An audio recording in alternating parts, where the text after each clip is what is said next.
আবার হাই বলো তো, হাই। এই যে এই যে welcome back to another new video. আমি তো কালকের ব্লগে দেখতে পাচ্ছ তোমরা, আমি দাদাদের বাড়িতে আসছি। দাদাদের বাড়িতে ঘুম থেকে উঠে ব্রাশ আইনি, এর জন্য আঙ্গুল দিয়ে ব্রাশ করতে। আবে সালে একটা ইন্টারেস্টিং জিনিস কি, হাই হাই, আবার হাই বলো তো, হাই।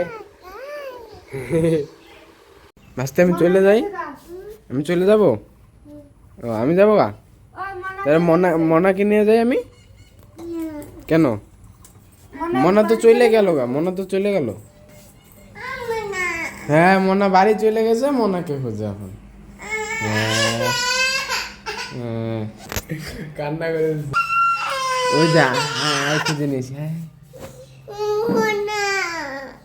কইছে চলে গেছে নাকি? এই যে এই যে তো এখন চিকেন পকোড়া বানানোর জন্য মানে ইন্তজাম চলছে, ওদিকে বানাচ্ছে দাদা, ম্যারিনেট করতেছে। এটা মাংস হবে, এটা চিকেন পকোড়ার জন্য।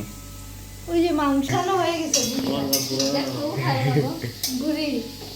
গাইস এখন আমাদের মিঠিকে দোলনায় চড়ানো হয়েছে, এখন দোলনায় ঝুলবে, তাই না? তুমি দোলনায় ঝুলবা? নাও দুলো, ডিজিং ডিজিং ডিজিং।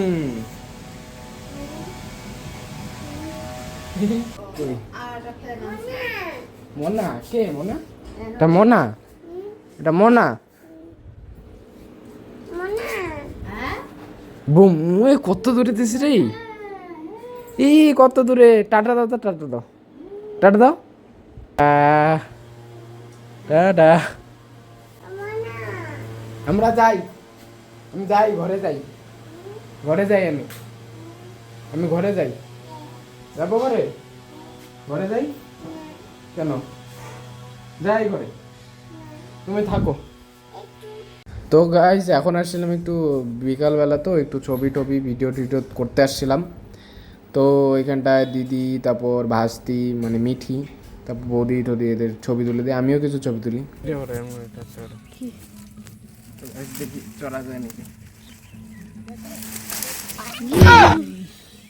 कुछ अलग सी ना। नहीं मैं गाली नहीं दे सकता। नहीं गाली नहीं देना। फैमिली देखती है, वरना मैं ऐसे ऐसे गाली दूं, ऐसे ऐसे गाली তো दूं ना, গাইস দেখছো जिंदगी भर এরা याद কিরকম, रखेंगे बड़े भाई। আমি একটু ব্যথা পাইছি আর ওরা হাসাহাসি লাগাইছে, এটা মানা যায় না, এটা মানা যায় না। তো গাইস ফটোশ্যুট এখন কমপ্লিট, এখন যাই বাড়ি। বাড়ি যায় যে ভিডিওটা করলাম ওগুলা এডিটিং করতে লাগবে, এডিটিং করা খুব ঝামেলা, একটা ক্রিয়েটারের সবচেয়ে কষ্টের কাজ হলো এডিটিং। তো এই যে এখন বানাচ্ছে চিকেন পকোড়া, এইখানে কড়াইতে আছে আর এদিকে আছে। টেস্ট করি একটা কিরকম হয়েছে।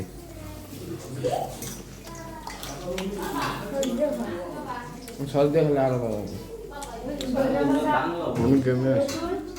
তো গাইজ আমি না কি হয় যে আমি লাস্টে ব্লগটা যে এন্ড করবো, এই এন্ডিংয়ের ক্লিপটা নিতে ভুলে যাই, এর জন্য আর পরে দেওয়াই হয় না। মানে শুরু স্টার্ট করি কিন্তু এন্ডিংটা নিতে ভুলে যাই, তো সরি এরপর থেকে এন্ডিংটা। আর ভিডিওটা ভালো লাগলে অবশ্যই সাবস্ক্রাইব অ্যান্ড লাইক আর কমেন্ট তো অবশ্যই।